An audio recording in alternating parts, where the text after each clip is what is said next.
আপনাদেরকে এখন দেখাচ্ছি। এটি হচ্ছে স্টেডিয়ামের সামনেই পরিস্থিতি। কোনো গাড়ি যানবাহন চলছে না, শুধু ট্র্যাক্টর দিয়ে মানুষ যাতায়াত করছে। 24-এর যে ভয়াবহ বন্যা হয়েছিল এখানে, সেই পরিস্থিতির চেয়ে এই মুহূর্তে ভয়াবহ আকার ধারণ করছে। আপনারা দেখতে পাচ্ছেন পানি আর পানি চারিদিকে।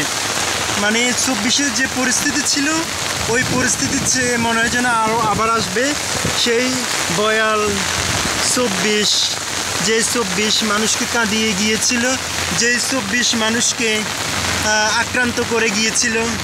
আপনারা দেখতে পাচ্ছেন এখানে ট্রাকের মাধ্যমে যাচ্ছে গাড়িগুলো, পানি আর পানি, কোমর পানি। আপনারা দেখতে পাচ্ছেন এই স্টেডিয়াম, এটা হচ্ছে বাসার শহীদ আব্দুল সালাম স্টেডিয়ামে মানুষ মানে কি পরিস্থিতির মধ্য দিয়ে যে ফেস করছে সেটা তারাই জানে। এই মুহূর্তে আমি হেঁটে হেঁটে আমার বাসার উদ্দেশ্যে রওনা দিলাম।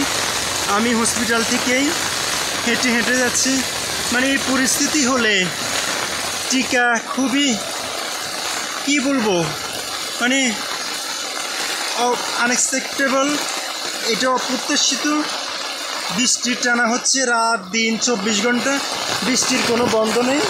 আপনারা দেখতে পাচ্ছেন চারিদিকে শুধু বৃষ্টি আর বৃষ্টি, মানে কঠিন অবস্থা। এই পরিমাণ অবস্থার ভিতরে মানুষ সে ঘর থেকে বের হওয়া অনেক কষ্টকর হয়ে দাঁড়িয়েছে।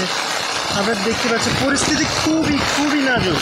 মানে এখানে কোমর পরিমাণ পানি, মানে কঠিন অবস্থা ভাই। কি পরিমাণ মানুষগুলা খেলা